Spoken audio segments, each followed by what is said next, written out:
Para malaking paghabol na Barangay Ginebra towards the close of the first half. Babalik po tayo para sa ating halftime break show.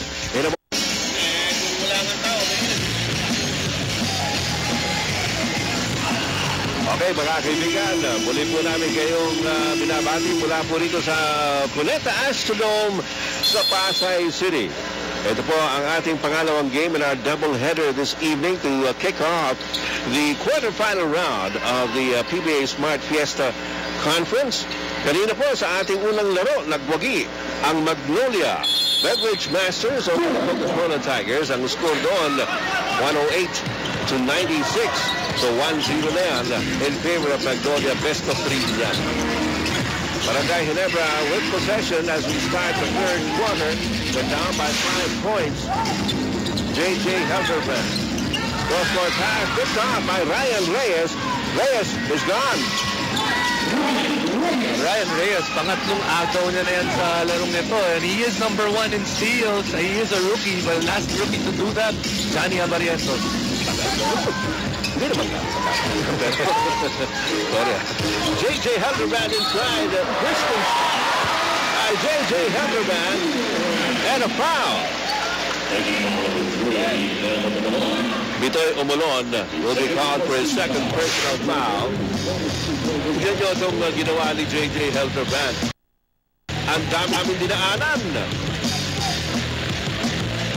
Santa Lucia players in his wake, but unable to complete the three-point play. Mintis po yung free throw ni J.J. Helderman. And so, Ryan Reyes brings it up para sa Santa Lucia.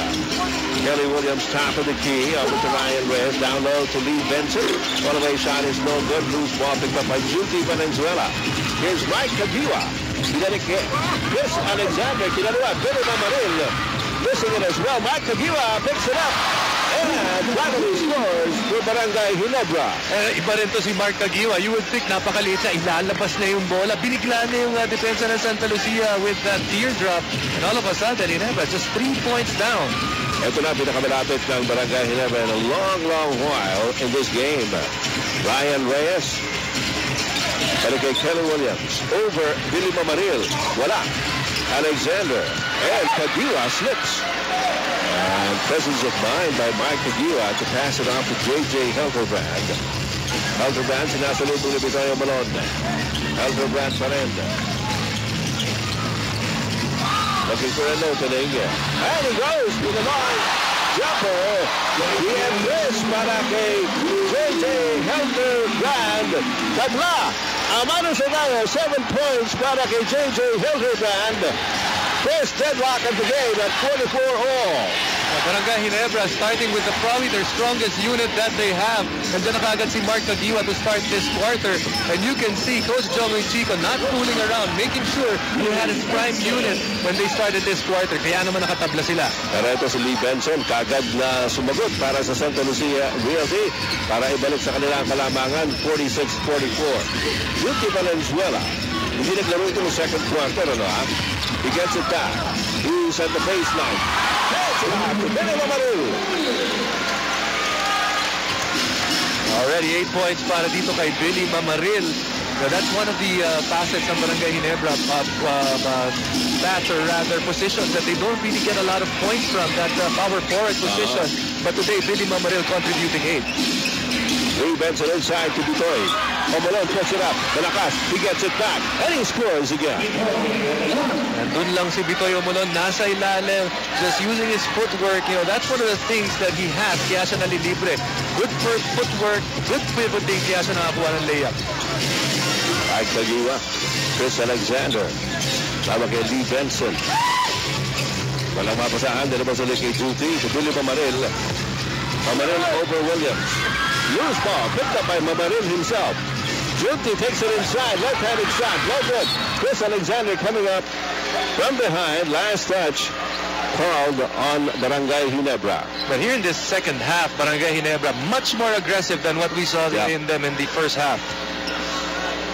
Still, Santa Lucia has a 2-point lead. The best that Ginebra has gotten so far was to deadlock it a couple of times. Lee Benson biglang tumira. Mahina. Narito si J.J. Helterbrand. They go to Chris Alexander once again. That's going to be a bump on Lee Benson. Remember that Chris Alexander picked up his second personal foul back in the first quarter. Pero maganda yung ginawa niya pangangalaga doon sa foul ng yun. Now, Lee Benson has 2 fouls as well. Well, we saw that move right there. Chris Alexander going to the baseline. He has that every time kasi niloload siya ni Benson on his right hand. Yeah. So if he's able to spin baseline, he's going to be able to get a lot of points. The first time, Marlo Aquino in this ballgame. Aba, ngayon lang pinasok si Marlo. Pero ito si Lee Benson kasi nung first half, hindi ito nagpahinga. That's right. Let's go over to Marga Vargas. Medyo malalim na ang pinagsamahan nitong si Chris Alexander at Lee Benson dahil back in the States daw, nag-train sila together for pro basketball at nagsama rin sila sa Korea ng matagal playing basketball. And kaya dito naman sa Pilipinas, ngayon magkasama na naman sila kaya namumuo ulit ang kanilang magandang friendship.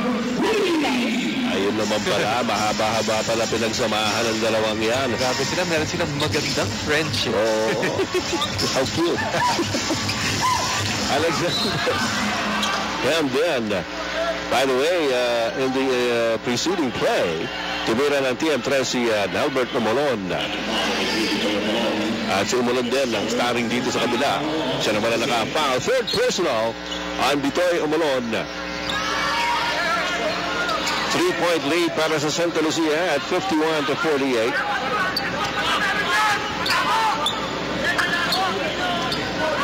Junti Valenzuela maglalabas ng bola para sa Barangay Ginebra. 14 ang shot clock para sa Barangay Ginebra.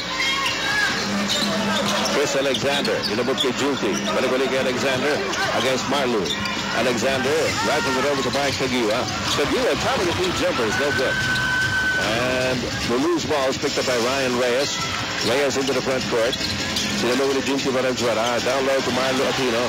Marlo, umaatras lamang kay Alexander. One-hander by Marlo Aquino. Napangiti pa si Marlo pagkatapos doon. Binigla niya ito si Chris Alexander. Kala niyo, malamig Dahil siya, kanina ba ka nagpapainit sa bench? Pero actually, Marlo hasn't been playing a lot of games lately, especially in the wild card. And there's a nudge on J.J. Helterbrand. Uy, pang-apat na yan. On Bitoy, Delikado yan. He's been playing well. Ito yung ginawa ni Marlo just a play ago. One-handed shot by Marlo Aquino. For his first 2 points in the game. Chris Alexander. Dalabas ni J.J. Helterbrand. Binibigyan siya ni Joseph Yo. Alalahanin niya naka-all Filipino ngayon. Itong Santa Lucia, lusot si Chris Alexander. 12 points so far for the Ginebra import. And the lead of Santa Lucia is down to 3 at 53-50. Marlo Aquino again challenging Alexander. Hands it up to Joseph Yo. Whoa! Pass. And Kelly Williams playing above the rim. And he draws the foul. Chris Alexander will finally pick up his 3rd personal foul. I tell you what, Chris Alexander